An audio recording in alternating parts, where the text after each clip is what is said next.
Good afternoon. It's the stage in the conference when the energy level tends to dip. The second day, lunch, and then the distant prospect of dinner. Our job is to resuscitate you and take your minds off the world's ugliest word, de-oligarchization, which I hope I'll never hear again. We're going to, perhaps appropriately on an historic anniversary, do some history and some policy. And I hope that we're going to illustrate in the course of the next 60 minutes the power and importance of history. I'm extremely privileged to be moderating a fantastically distinguished panel. I'm going to introduce the panelists now. To my left and your right, Professor Timothy Snyder, who's the Levin Professor of History at Yale. Timothy has written numerous books. I'm going to single out a couple that are highly relevant to our conversation. Bloodlands, published in 2010, and Black Earth, which he published 5 years later. I think it's generally agreed that Timothy's work is one of the most important contributions to the modern history of Central and Eastern Europe of our generation. Sitting next to him is Serhii Plokhy, whose name I have been mispronouncing ever since we were colleagues at Harvard some years ago now, and I don't know if I'm getting any better. Serhii is the Mikhailo Hrushevsky Professor of Ukrainian History at Harvard, and he's the author of almost as many books as me. I was warning him that if he writes any more, his colleagues at Harvard will stop taking him seriously. I'll single out just a couple that are very relevant to this conversation. Yalta, which I remember reading on my way to the first Yalta conference, the first YES conference that I attended, is a brilliant book. But I'd also like to mention The Last Empire, which he published in 2014, and Gates of Europe in 2015, and I'd like to plug Chernobyl, which is actually superior to the television drama, and you should really read. Sitting to my right is Olga Stefanishina. I knew I'd muff it. Stefanishina, Deputy Prime Minister for European and Euro-Atlantic integration of Ukraine. Her background is in international relations and finance rather than history. But she's well positioned to think about the implications of history for the current government policies. And last but by no means least is Masha Gessen, author, a staff writer at the New Yorker, distinguished writer in residence at Bard College. Born in Moscow, I hope I get this right. Your family moved to the US when you were young in 1981. You then went back to Moscow 10 years later. You've been one of the leading LGBT activists in Russia, and you're also a book author. The Man Without a Face, 2012, a biography of Vladimir Putin, and The Future is History, How Totalitarianism Reclaimed Russia. So, Masha, I want to start with you because you have thought as much as anyone I know about Putin. And I think we need to start with the Russian president's extraordinary, well, what to call it, essay, polemic, diatribe on the historical unity of Russians and Ukrainians, which was published earlier this year and which seems like the obvious starting point for this panel.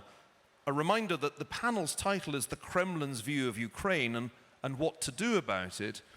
I think in order to have a serious conversation, we need to understand Putin's view of Ukraine. And I wondered, when you read that essay or polemic, what you made of it. And maybe you could also help me understand why the Russian president feels the need to write very long history essays. It's not something that we're expecting Joe Biden to do anytime soon. What's going on? Why the essays? And in particular, what is the point of this one in which he explicitly asserts that an independent Ukraine is a kind of historical anomaly, the product of anti-Russianism, and something that must ultimately cease to exist? So Vladimir Putin, I think, actually imagines that he is a historian. There's a long tradition among Soviet and now post-Soviet dictators of sort of assuming some kind of scholarly expertise and presuming to expound on it. And Putin's choice is history.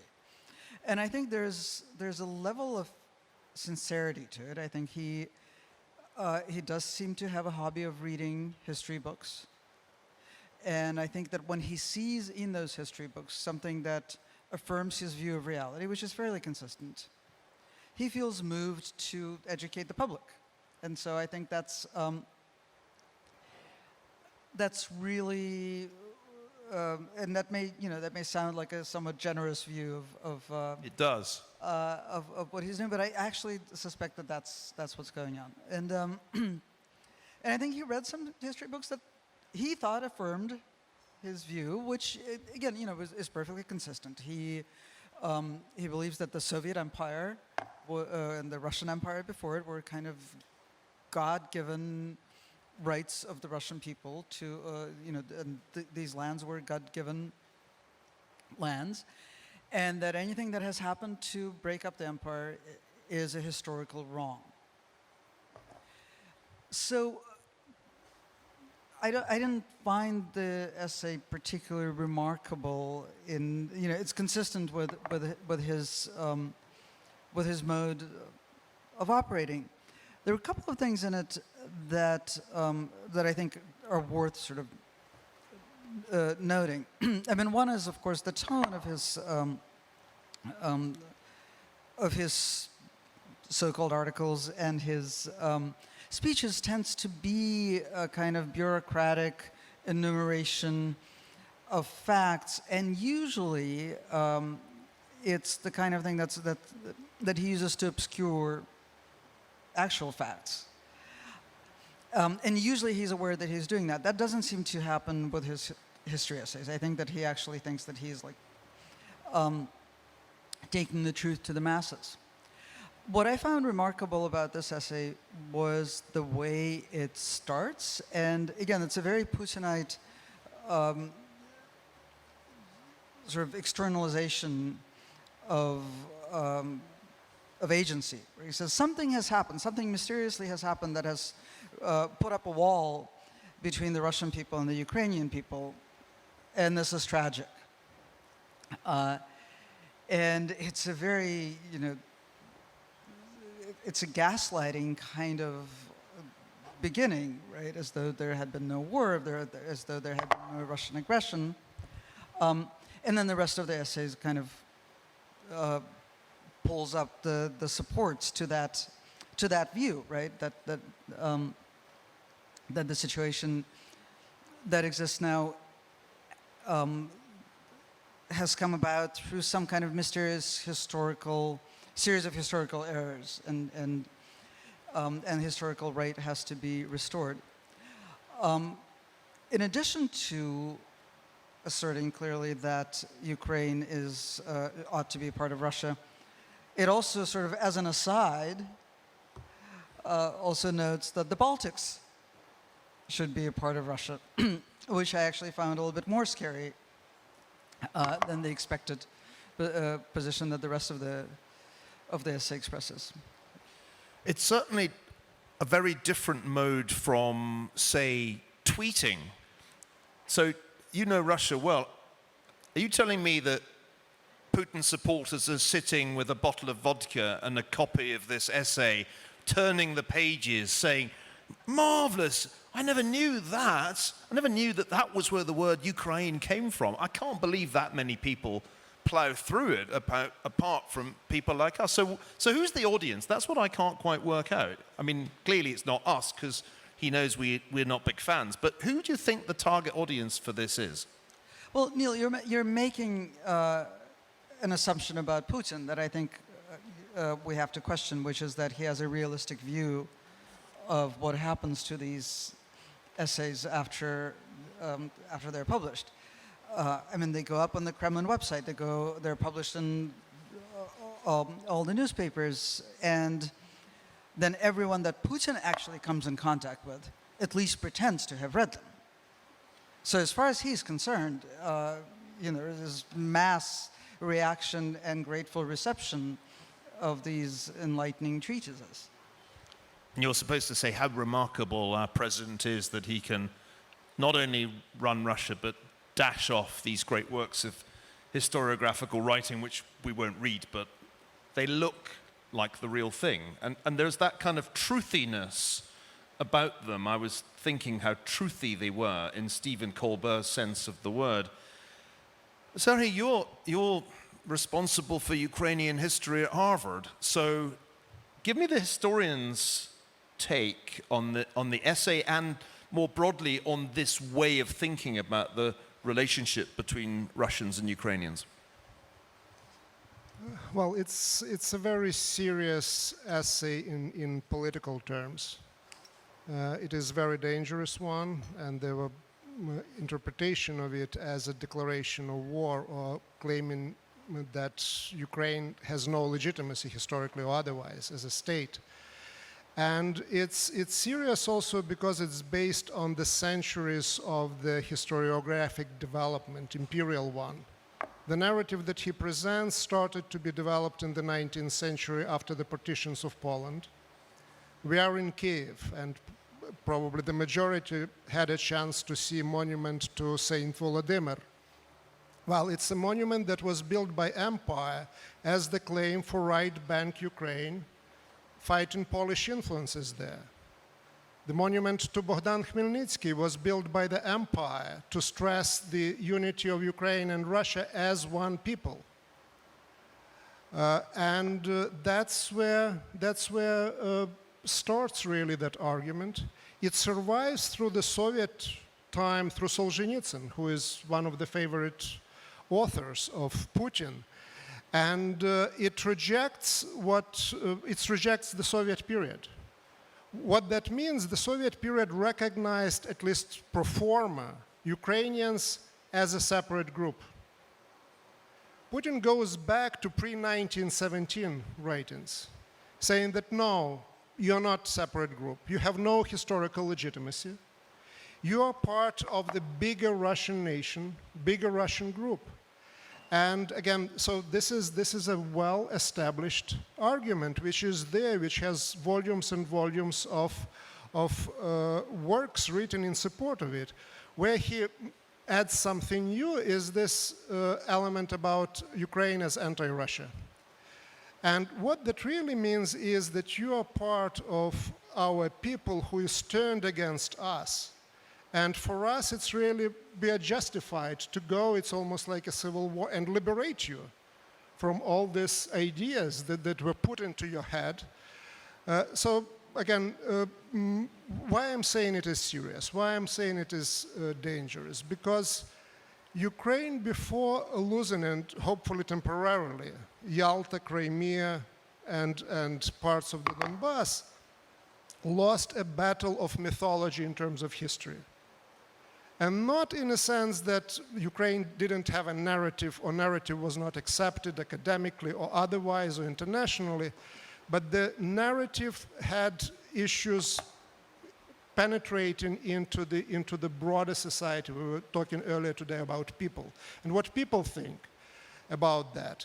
And from that point of view, again, extremely important that there would be a response, and response not just intellectual, because intellectually those things were done long time ago when the Russian imperial narrative started to develop. There was Mikhailo Hrushevsky, whom you mentioned. There is that argument that is there that was reformed, transformed, which exists. Again, we need new interpretation, need new argument, and this is a challenge that has to be treated very seriously in the conditions of quote-unquote hybrid war. And what seems to me important here for an American or West European audience is to realize that there is a very explicit critique of the Soviet nationalities policy, and in fact a reference back to the imperial history of Russia. This reminded me, when I was reading it, of Lionel Barber's interview with Putin from a couple of years back, when Putin told him his favorite figure in history was Peter the Great. Just take it a bit further for me, Sari. What are the implications of a Russia that seeks to resurrect the empire rather than a Russia that seeks to resurrect the Soviet Union? Because there's an important difference there. I often hear people who are somewhat inexpert who talk about Putin in Soviet terms, as if it's sort of back to Stalin, and they usually quote that line about the collapse of the Soviet Union as a tragedy. But I think it's to misunderstand Putin to think that he's trying to rebuild the Soviet Union. It's really much more of an imperial vision he has in mind. But what does that imply? Because I think it has some important implications. Well, again, his vision is a vision of this three-partite nation. It is imperial vision. He goes back to that. But there is a huge disparity between what he says and what he believes in. I'm sure that he believes in everything that well, for him was written there. But what he does, in particular with this war, he creates a situation in which the Russians and the Ukrainians actually grow apart more and more as the result of the war. So he is the one who, whatever sense of unity and interconnectedness was there, is being now ruined through his actions.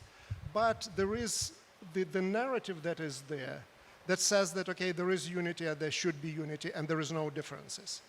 And that's, of course, weakness, again, not just the worldview, it's also disconnect between the policy, between the reading of history and understanding of today, which is, of course, creates an opportunity for Ukraine. If you read it, and I've been reminded that the article's obligatory reading for the Russian military, if you read it, you find yourself wondering towards the end, was it Ukraine that invaded Russia? It sort of becomes unclear who's really to blame for this division. It's almost really Ukraine's fault, as Putin tells it. Tim, let me turn this to you now. I was reading it thinking this is a sort of addendum to Bloodlands, in the sense that it seems ultimately to imply interminable conflict on the Ukraine-Russia border. Is that your take? How did you react to it, and how does it strike you as a historian of those terrible conflicts that made Ukraine and Russia such blood-soaked places in the 20th century?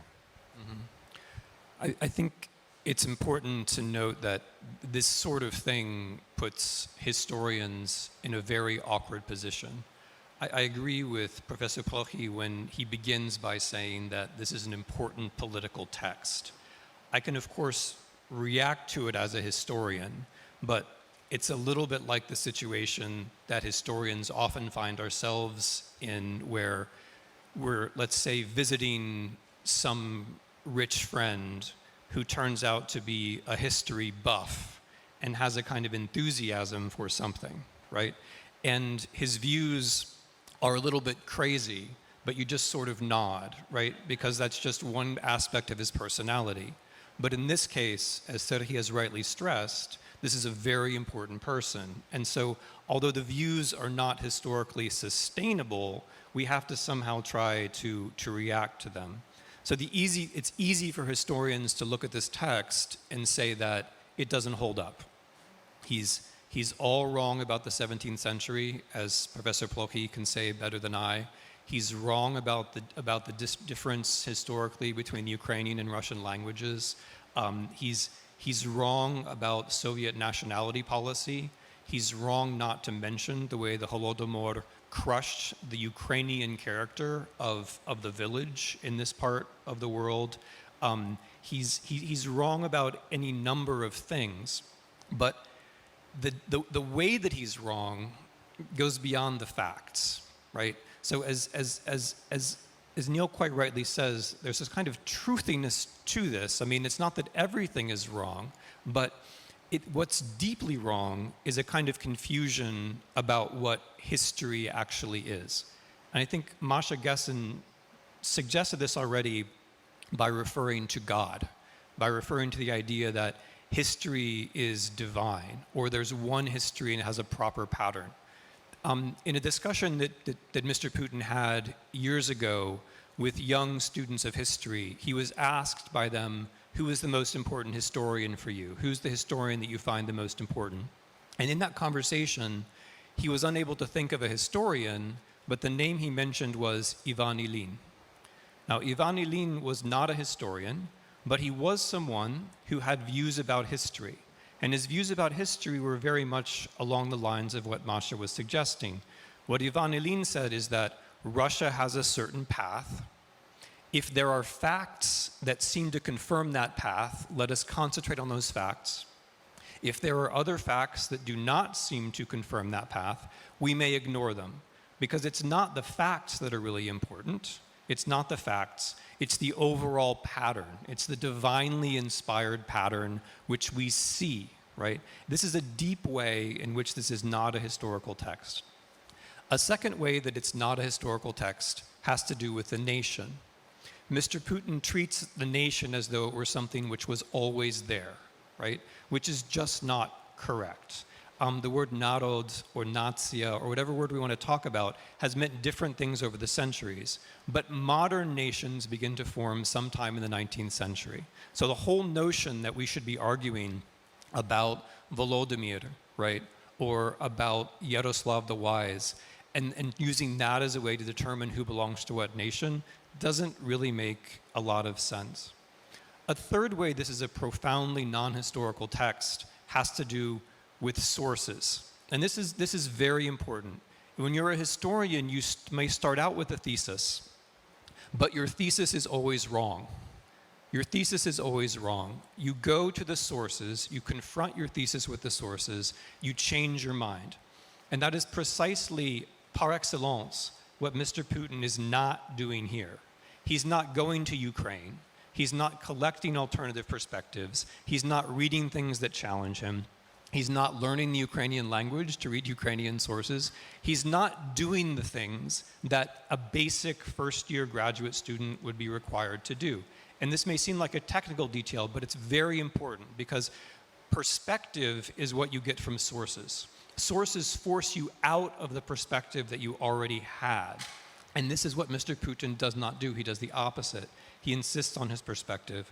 And then the final way that this is not a historical text, Serhi and others have always, and Neil as well, have already suggested this, has to do with responsibility.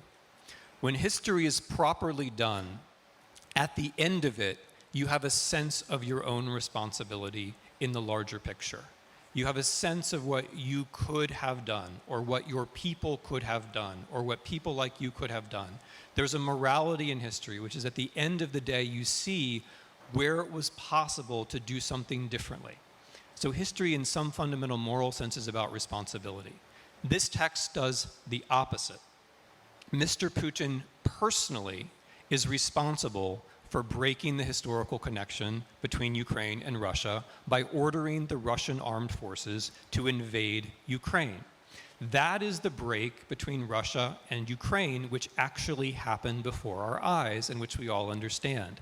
This entire text is an attempt to divert the responsibility of his own actions deep into the historical past, laying responsibility at the feet of mysterious Westerners who somehow conspire to act to create a Ukraine. So it's a profoundly anti-historical text in that way as well. But I want to draw attention to something else. Of course, this text is very threatening from the point of view of Ukraine. But if I were reading this text from the point of view of Russia, I would also find it quite disturbing, because this text lays out a history of the Russian nation in which there is basically no Russian nation. If you read this text, I realize this is a challenge, but if you read this text from the Russian point of view, there is no history of Russia here. Russia only exists insofar as there's some kind of conflict with Ukraine. That is a very narrow picture of Russia. And if we look at this geopolitically, Russia actually comes into existence, and Serhii can correct me, but Russia comes into existence first by moving south, and then by moving east. Russia only encounters Ukraine after it has reached the Pacific Ocean. This entire essay says nothing about Russia moving south. It says nothing about Russia moving east. Russia only exists in its contact with Belarus and with Ukraine. So if I were a Russian citizen reading this geopolitically, I would think, why are we conceding the entire Far East to China? And frankly, that is a summary of the entirety of Putin's foreign policy. The entirety of Putin's foreign policy has been from the beginning to give up with respect to China, to give in with respect to China, and then pretend there's some kind of incredible conflict with the West. That is what this text is doing. It's saying there's this timeless, eternal conflict with the West, and by the way, don't look at China. Don't look at China at all. Don't look at the East at all. So if it strikes me that this text, among other things, is a kind of cover for the disastrous failure of foreign policy under Vladimir Putin. And Tim, that's a great point. That's a great point. Tim, you rightly say it puts historians in a difficult position. What should we do? Is the correct response, as it would be if this were a work by an historian, to write a counterblast, to write a kind of response in a similar form? How do we deal with something that sort of looks like history superficially, has sort of, it's historish, if not actual history?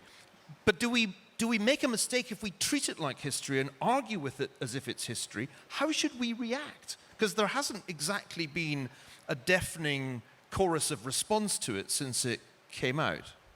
Yeah, I mean, I think somebody probably should write the kind of technical response, and eventually I will get around to that. Yeah, I was hoping you would say that. But no, I mean, it's that problem with your rich friend who you kind of cringe first, and then you realize you have a responsibility. So I've been cringing since July, but I will eventually write that text. But I mean, there's a better answer to your question. Someone has to do that, I agree. But there's a better answer, which is, look, this text is an opportunity because this text shows you how crushingly boring the official Russian narrative of history is. I mean, my God, it's only 5,000 words long, but Neil, who writes books which are 500,000 words long, thinks that this is impossible to get through, right? This suggests that this is a boring text, which it is. It's crushingly boring, also in the sense that Serhii Plokhy mentions, which is that this has all been said before, right? Everything in this has been said before, and it's been said better, right? So it's a deeply boring text, which means that this is an opportunity for the country which has the most interesting history in Europe, which is Ukraine. This is the opportunity for Ukrainians and historians of Ukraine and other people to realize the way to have a story is not to respond point by point by point. Somebody has to do it, but not every Ukrainian historian. This is an opportunity to display Ukraine, as Serhii has already done in a series of books, to display Ukraine as the most interesting country in Europe, right? You can do so much better than this. And the point is not to respond to the negative with the negative. The point is to build up a story of Ukraine, which is irresistible, which has its own attraction. Thanks. Let me turn to you, Madam Deputy Prime Minister, or may I call you Olga? I'm on first name. Is that okay? I'm now from California, so I'm really not too formal. No tie, first name terms. How should the Ukrainian government respond? Should President Zelensky write an essay with the title on the historical separateness of Russians and Ukrainians? Well, I think that the initial, a very fast answer is that Ukraine is now Russia. And the democratic countries were not going to have this battle with Putin giving the answers back. But I think that we've already started a very important processes. Just a couple of weeks ago, we were celebrating the 30th anniversary of restoring the independence of Ukraine with the references of all the important historical elements, including the occupation by Soviet Union, which is part of our history.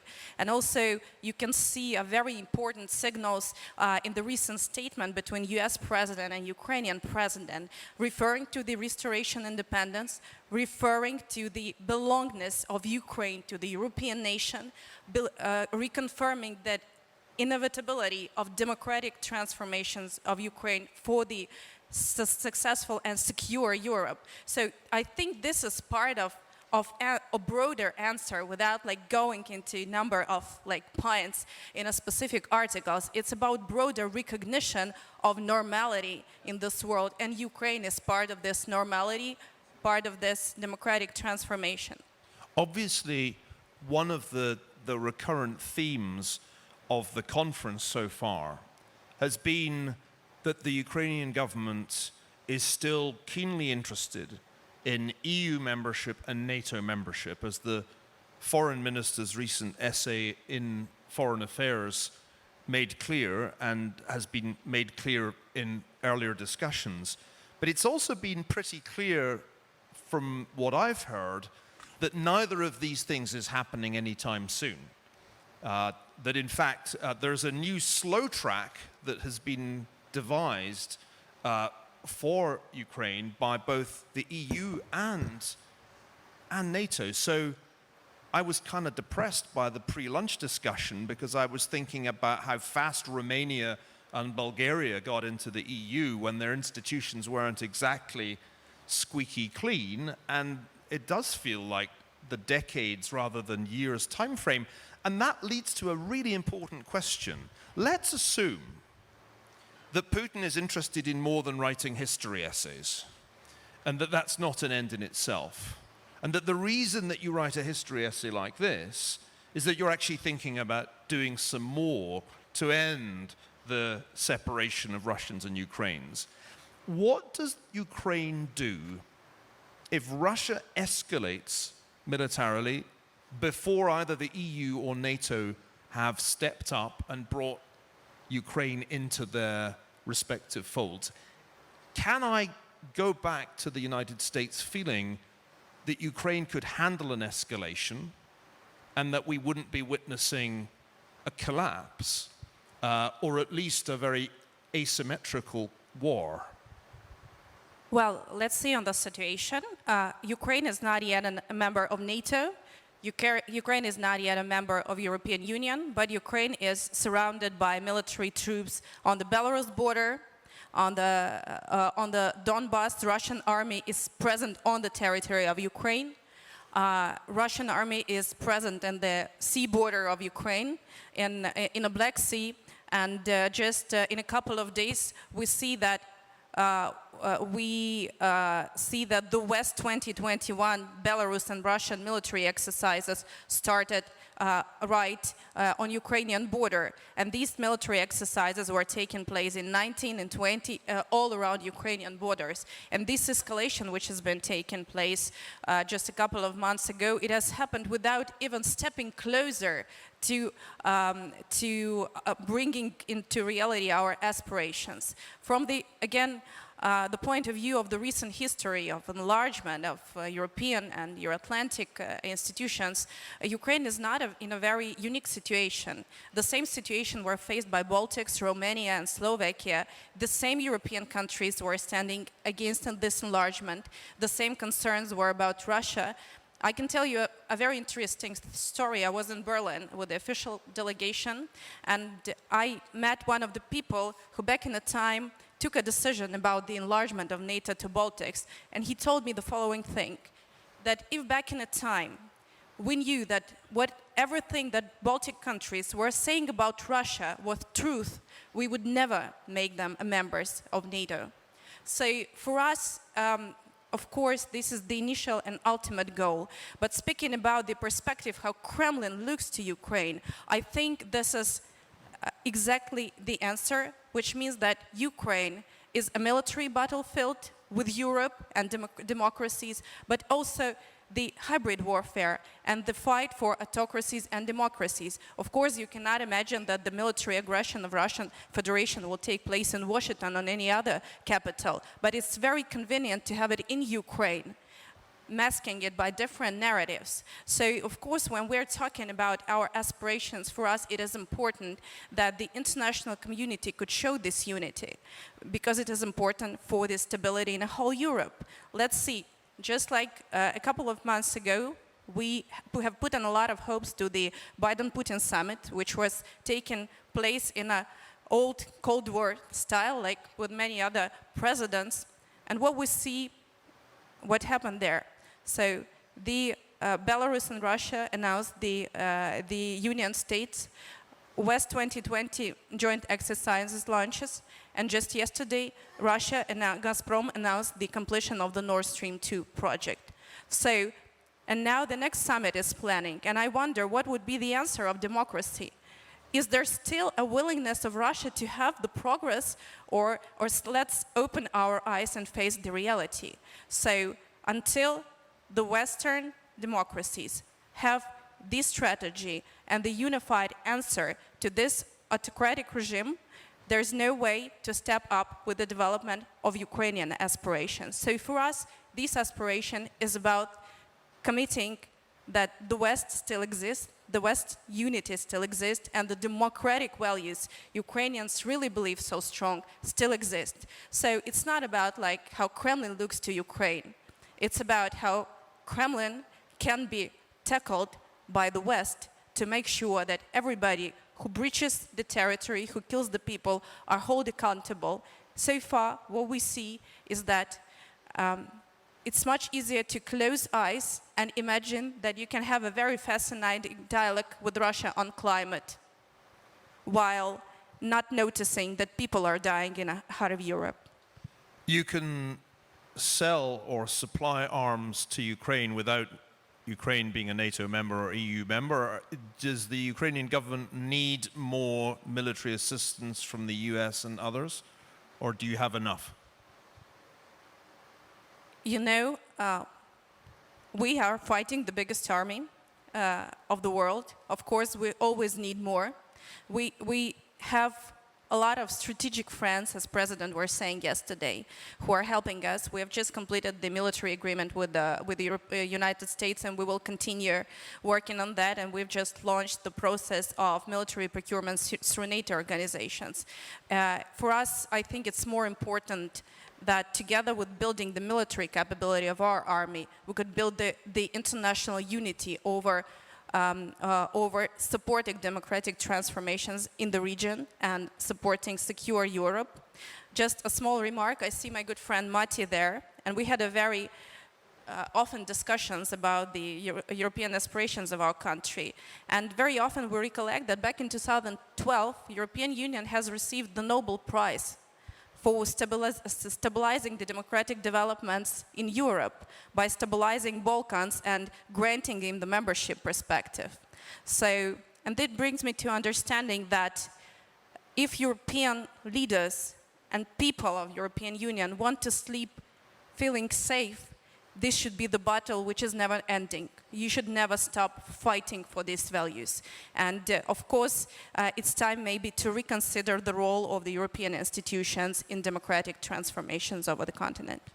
Thank you so much. I've been told that we have John Teft online, the former US ambassador to Ukraine and to Russia. I always get a bit nervous when the giant screen enters the debate. And while we're waiting for that to happen, I want to do a quick lightning round, starting with you, Masha. Do you feel that we are on the road to a bigger war? I was struck by Putin's other historical essays that were published a while back on the origins of World War II, in which he made extremely tendentious claims about the Soviet Union's role. And I wondered, well, why is he thinking about that? And then I went and read Churchill's, or reread Churchill's The Gathering Storm, and it really unnerved me because there was so much that Churchill said about the atmosphere in the world in the 1920s and 1930s that seemed familiar. And I came away thinking, oh God, this is The Gathering Storm. Do you sense that things are going to get worse before they get better, that there's more war coming? And do you think Russians, whom you know much better than I do you think Russians are up for a bigger war than they already have? Well, nobody's going to ask Russians if they're up for a bigger war. We're not talking about a country in which people have the opportunity to form opinions, right? Never mind express them. I don't want to, I think it's always a bad idea for journalists to try to make predictions. So I'll let historians do that. I also think that the Kremlin has a planning horizon of a few weeks. But it also has a very limited repertoire. Putin has a very limited repertoire, which basically boils down to whipping up conflict, whipping up the sense of conflict, the sense of tension, and the sense that we're surrounded by enemies. That is an integral part of his politics, and he's also still fighting World War II. Or I mean, that's his politics is a past-oriented politics. It's a politics of, and it's centered entirely on World War II, which of course explains why he wrote that particular essay. But as with every passing year, World War II takes up more and more room in Putin's personal imagination and the Russian imagination, and that and it increases the sense that war is imminent. Does that accord with your impression, Serhii? I mean, I don't like asking historians to look ahead to the future, but actually, I was taught that that's really the point of studying history, to have some sense of what might lie ahead. Do you sense that there's a bigger war coming, or is this something that I should probably dismiss from my mind? Well, as you know, we have difficulty predicting the past, right, as historians, and debate about that. Predicting the future is even more challenging task. I would say that certainly I see the return to the rhetoric, to the ideas of 2014, when we got New Russia, the project of Novorossiya. So this is a more quote-unquote fundamental preparation in terms of the article that is attributed to the president of Russia himself. So you didn't have that in 2013, 2014. So what I certainly foresee is some kind of a resuscitation of the New Russia project in terms of creating mobilization, if not pro-Russian, then certainly anti-government mobilization in Ukraine that can be eventually used. And as a historian, I want to say that, again, Putin uses can sit on both chairs, anti-Soviet and Soviet, because when it comes to Molotov-Ribbentrop Pact, it's very Soviet line that is actually being projected, and again, nothing new. For historians, again, the challenge, okay, what do you do with the text when it's not an interesting text for you as a historian, but it's extremely interesting, not a very important political text. So I don't foresee the outright invasion and military conflict right away, but I certainly foresee the next step in this hybrid warfare against Ukraine. And Tim, before we go to John Teff, just briefly, you're somebody who's been preoccupied very much in recent times by analogies with the mid-20th century. Is there a gathering storm in your mind? Can you see a road to a larger war? And maybe I could also tack on, if so, what are the implications of what you just said about Russia and China? Because if the reality of Putin's geopolitics is a sort of abandonment of Russia's Central Asian and Far Eastern claims, or at least an acceptance that Russia is playing second fiddle to China, what happens in Eastern Europe if there's an escalation in the Far East? I've been asking myself this question for a while. What if there is a showdown over Taiwan? What does Putin do then? And might he be tempted by the opportunity to present the West with a two-front war? So a couple of questions. Broad one, gathering storm. Second question, what about the East? What about China? Okay. So with Mr. Putin, one doesn't have to hunt for the analogies because he puts them out there himself, either explicitly or implicitly. I want to agree with Serhii Plokhy that I'm reminded also of 2014 in the fundamental way that this is one more way of challenging the existence and legitimacy of the Ukrainian state. Mr. Putin's essay says that Ukraine is not sovereign unless I say it's sovereign, essentially. And this reminds me of a cluster of arguments very much along the same lines that were made in February, March, April, and May of 2014. If anything, this essay is much more radical, though, because it doesn't rely on Novorossiya, which is a misunderstanding of the 18th century, and it doesn't even rely on Ruski Mir, which is a kind of ethnic claim. It's saying that Ukrainians are Russians whether they know it or not, right? And so it's a much broader claim about all of Ukraine. And the historical connections, Neil, you've already suggested one yourself, which is the Molotov-Ribbentrop Pact. There's this great tension in the way that Mr. Putin talks about the Second World War, as Serhii just said. On the one hand, we were the victims in the Second World War.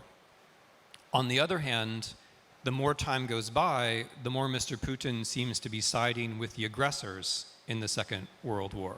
He defends the Molotov-Ribbentrop Pact as being a reasonable thing to do at the time. Now, all you have to do is just turn a small switch in your brains, and you can see that he's talking about Poland in 1939 very much the same way he's talking about Ukraine in 2021. Poland in 1939, he says, was not a real state.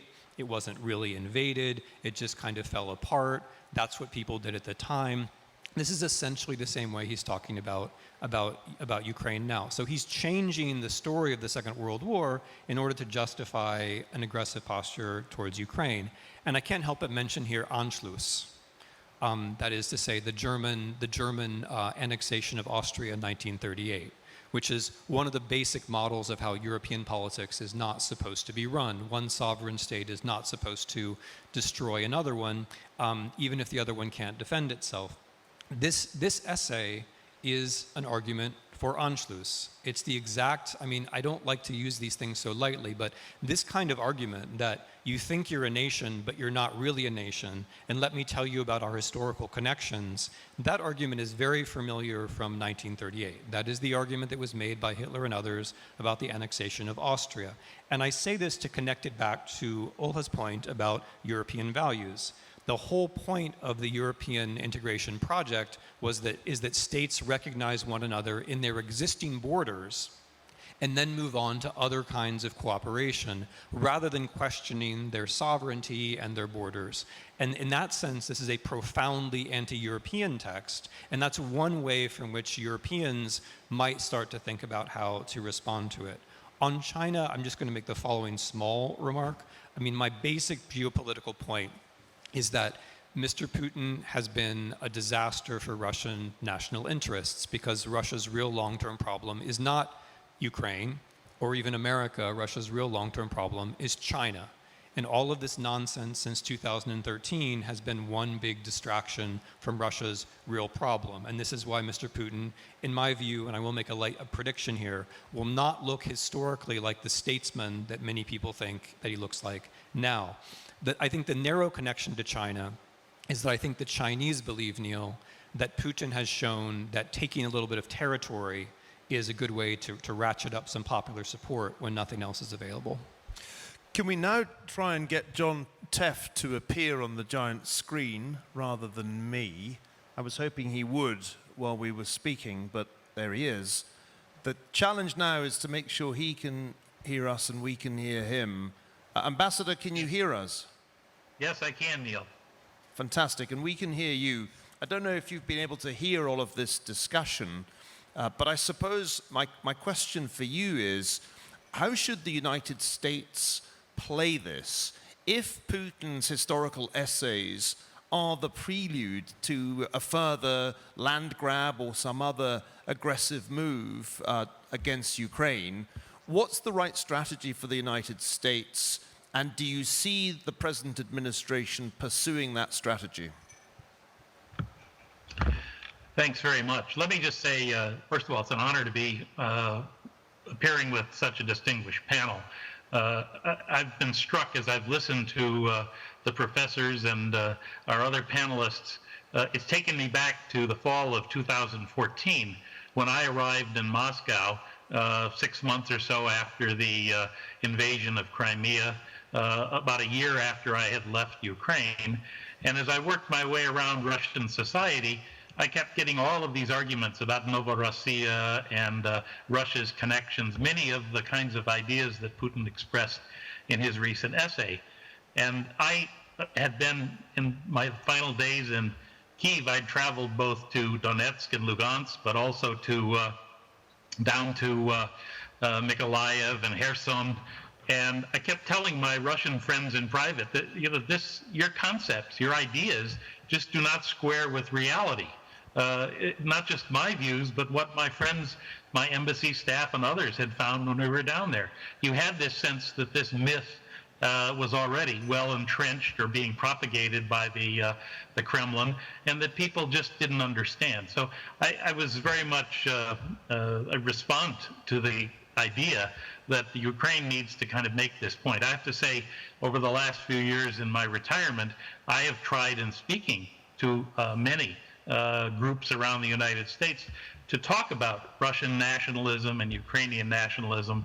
I've often referred in speeches to Sergei Plokhy's The Lost Empire, because it has some wonderful, if you will, grist for the mill to use in trying to make these arguments, and we've heard so many of them else today. Now, in response to your question, I think Joe Biden, I don't know because I'm not in government and I wasn't in Geneva, but I think Joe Biden made a very clear point to Putin when they met in Geneva, that there were strict limits. I think he drew his red lines with regard to Ukraine, but obviously also with regard to cyber attacks on the United States. A lot of us here in the States were struck that the last round of sanctions included limits on Russia's ability to place bonds.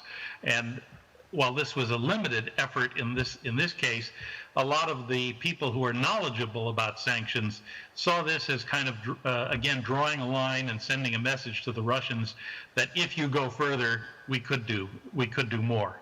Now, I was pleased with the visit that President Zelensky just had with President Biden. I think the statement that came out of that was really excellent. It was much longer and much more detailed than many of the statements that usually come out of these things. And, I've known Joe Biden off and on for 30 years, back when he was a senator all the way through vice presidency and now with president. And I think he's deep down committed to Ukraine and to its independence and sovereignty and resisting Russian aggression. And I would be very surprised that would change. Now, Joe Biden's got a lot of stuff on his plate today, as we all know. But I think Ukraine is very much a part of him and protecting Ukraine and making sure that it can pursue its Western path in whatever time frame that it's going to turn out to be politically. I think he very much believes that. Ambassador, thanks. I'm conscious that time is not on our side, and I want to make sure that if there are questions from the audience, we get a few of them in, and I'm glad to see that there are some. The roving microphones are available. I could hardly ignore somebody in such a brightly colored yellow suit. So, Carl, can you yield to the lady in yellow? Yes, please. Yeah. Thank you very much. My name is Lisa Jesko. I'm a member of Ukrainian Parliament and member of the Foreign Affairs Committee. Talking about the hybrid war, I just want to mention a few things that I personally noticed by traveling to different military units during this year around Ukraine. I was in the south, in the west, in the east. That, for example, if you go to the south, you could suddenly notice that churches, Russian churches, Moscow Patriarchate, were built in a recent, like 2 or 3 years, just near the Ukrainian military units. So they want to win that minds of people. That's one thing. The second thing that I recently really got interested and started doing more research is our radio and TV signals that we could cover in the south and in the east. And what I found that Russia, from the Crimean side, invested huge amount of money and have built like a couple of new towers with very good technologies on that side. So, and this all happened like last 2-3 years, not 7 years ago. And my question is to our historians, analyzing Putin's like mindset, what do you think could happen to the Russian mentality that they stop doing it? There could be, of course, some external influence, but let's imagine what really can happen, that they start like fighting to win more like minds of people. Do either of you want to have a go at what might change Russian thinking or behavior? Sorry? Well, in the long run or medium run, I think it's also a generational problem. My understanding is that the challenge to the current regime in Russia comes from the rising Russian nationalism, which is, in essence, separates Russia from Ukraine, partially because of this conflict and because of this war. But in the immediate future, it's being ready. Ukraine was not ready back in 2013 and 2014, and Ukraine is getting ready militarily. But my understanding is that the main challenge will come, at least the first challenge will come exactly in the way how you describe that, and just the idea that the society as a whole has to be conscious about what is going on. And the government has to make appropriate measures in working together with the society. This is the only insurance, if there isn't such thing as insurance, against the future conflict that Ukraine can get. Can we pass the microphone to Carl? Yes, you've got it. Carl, we've got 2.5 minutes, which seems insufficient. Can I eat into the coffee break and steal 5 more minutes? Because this discussion has some legs. Carl, please. Well, I hope it has legs. History is interesting, it is important, but unfortunately history is bloody dangerous. I sometimes say that the main enemy that we have in Europe is our history, because there's so much that you dig up out of the past that can have dangerous implications for the future. There are bloodlands all over the place, sorry to say. I had the fortune or whatever to deal with the Balkan situation for a couple of years, and I remember trying to solve some sort of problems of today, and you tended to end up in a major dispute over the Fourth Crusade and the sack of Constantinople, and that was the end of those particular efforts to create harmony in particular cases. This particular essay is, of course, written for a purpose. It is not something that he does because he doesn't have anything to do in his free time. He writes it for a purpose, partly to justify, as Timothy pointed out, the strategic colossal failure that his policies versus Ukraine has been, but also partly to prepare the ground for something that might come in the future. That might not be a plan, but there has to be a narrative. And as we know from history, the policies of nations are often driven by their respective historical narratives. So it is important to counter it, or to comment upon it, or however you phrase it. You might note, by the way, which I found rather striking, that there's a fundamental contradiction in it, because he says, on the one hand, Russians and Ukrainians are the same, the great Slavs, let's get together again, because we're always a happy family. But then he says that the right to independence that were there in the Soviet constitution was a time bomb. He uses that phrase that sort of exploded the entire thing. Those particular two theses are somewhat difficult to reconcile, but that could be pointed out. Could I just point out that, of course, there is no Russian historian that is likely to stand up and say the man is wrong. But there was a very interesting piece published by Dmitry Trenin in Moscow the day before yesterday, I think. And it's not an historical essay, and it doesn't mention the Putin essay. But Trenin, who is a perceptive observer, is worried about the implications of it. So he's written a lengthy piece essentially saying, this is dangerous thinking. This is not the way Russian history was.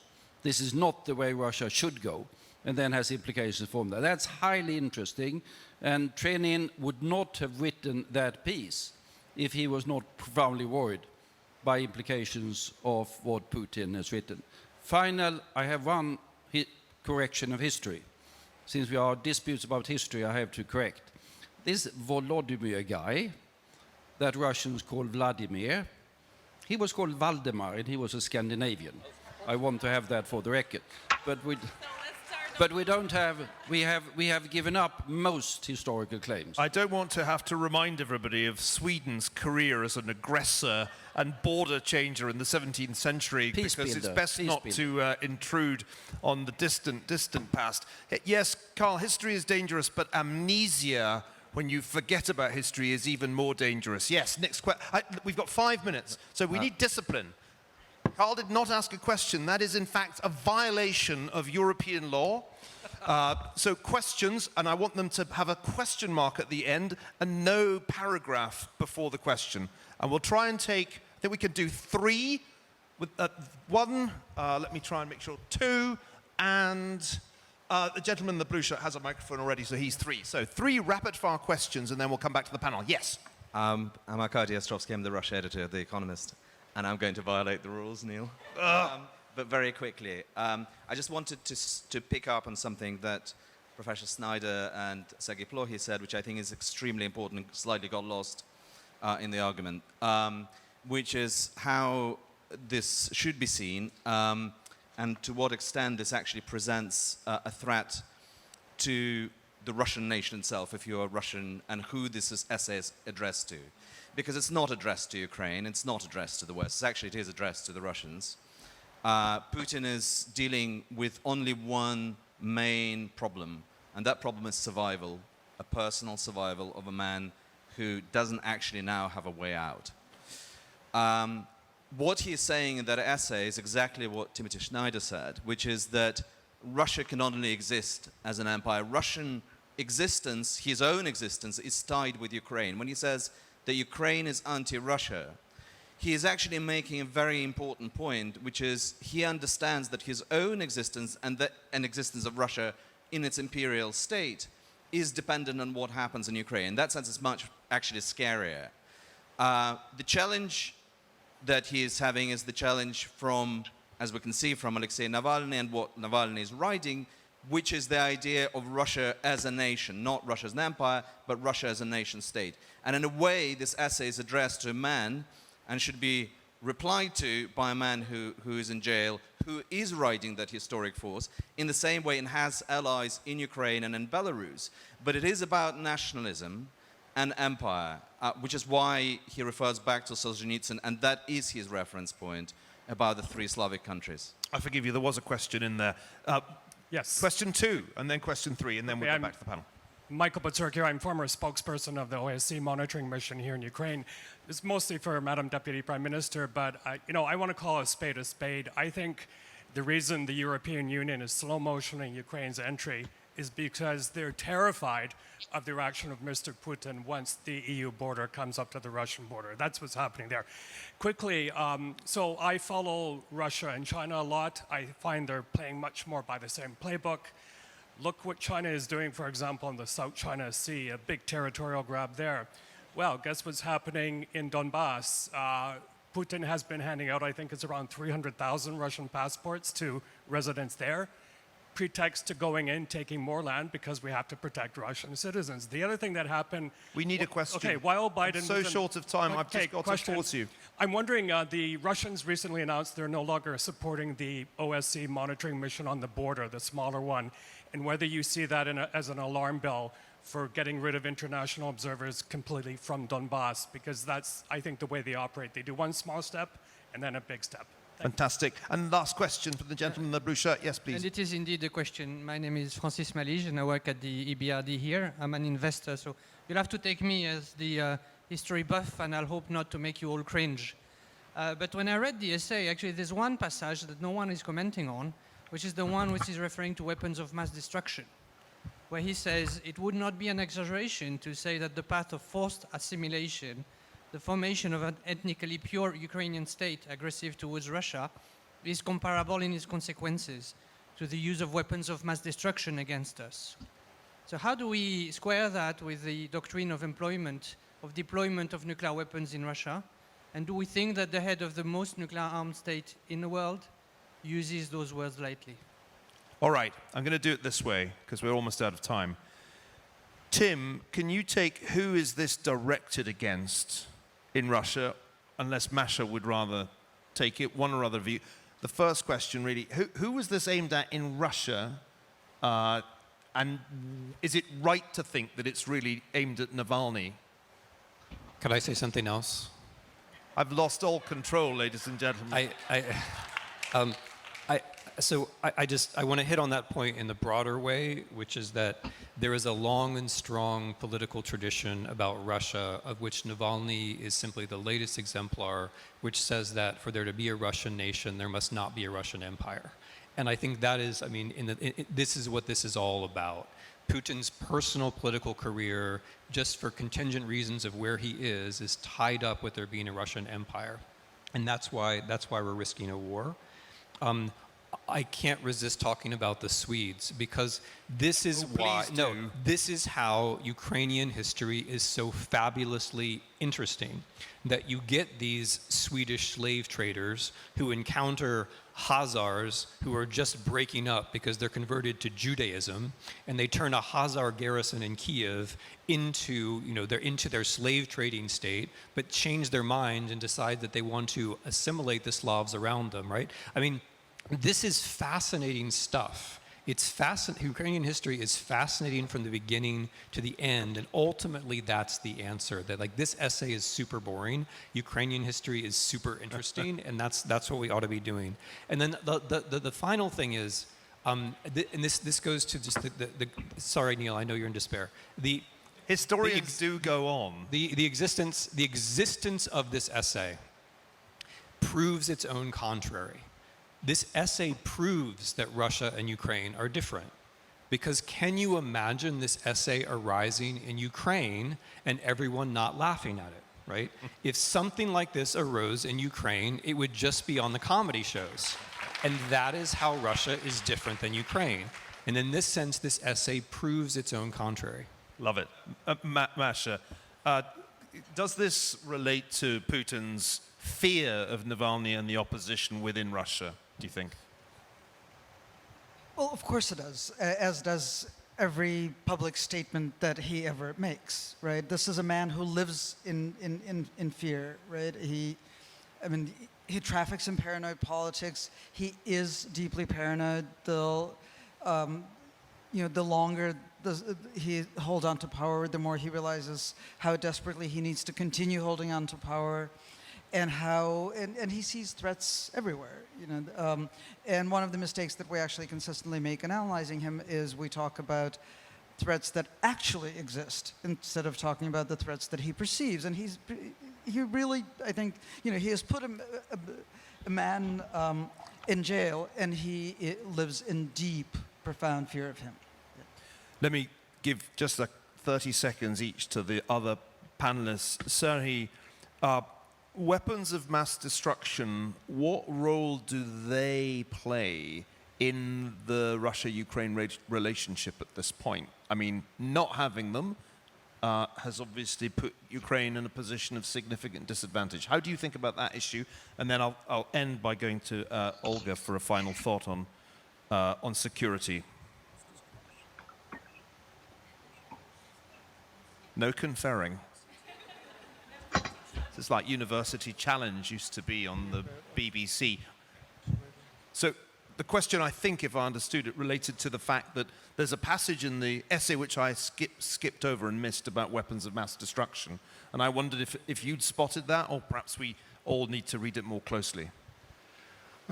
Well, we're talking about Ukraine giving up nuclear weapons, right? That's the question. But Putin somehow defining Ukrainian nationalism as a weapon of mass destruction, right? Nationalism as a weapon of mass destruction, okay.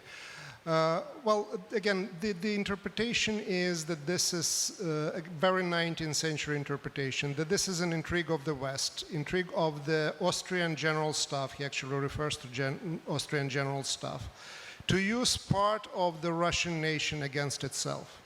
So it's destruction from within. So this is my understanding, this is my reading of what is there. And I know that time is not there. I want just make one final comment building on something that Tim Snyder said before, that in a sense that the main response to that particular article, that particular approach has to be a positive one. Building up the narrative and the acceptance of a narrative of unique Ukrainian history, which I think should be the task of the society, but more specifically of the government and private partnership. Thank you. Let me give you the last word, Deputy Prime Minister. It was a question, a rather technical question about Russian moves, but you may want to give a broader answer just to bring this discussion to a conclusion. Thank you so much. You know, we've been discussing a lot with the distinguished panelists about the history and about the reality. And one of the questions was whether we should wait for a bigger de-escalation before something would become better. I think that we're already in the middle of the whole new Third World War. It's not only military. It's not about like killing people. It's about hybrid warfare. Back in 2014, when the military aggression started in Ukraine, the whole world, the democratic world, mobilized the unity over judging that. But then Russians start to work from within, from the capitals. And if we're talking about this letter, it is absolutely clear that it's not just a letter of Putin, it's the instruction for the whole vertical of public administration. It means that the KGB, that's the Ministry of Information, Ministry of Foreign Affairs, all the institutions start working based on the narrative already done in this letter, not only in Ukraine, but in each and every capital. So the question you're asking about OSCE mission, it's like the same where like the mole we're looking for in the room discussing this letter brings a lot of our attention, but we do not notice that we're already in a room full of hedgehogs. And these hedgehogs are brought by Russia. So it's very important that instead of resisting or deterring Russia by sanctions and different ad hoc instruments, we should form the new narrative of integration and reintegration over the continent. So I think that this could be the only possible answer. While this answer has been looked through, Ukraine is fighting for this democracy. Ladies and gentlemen, we overran, but I think you will agree it was worth it. Please join me in giving a big hand to this panel. Thank you very much.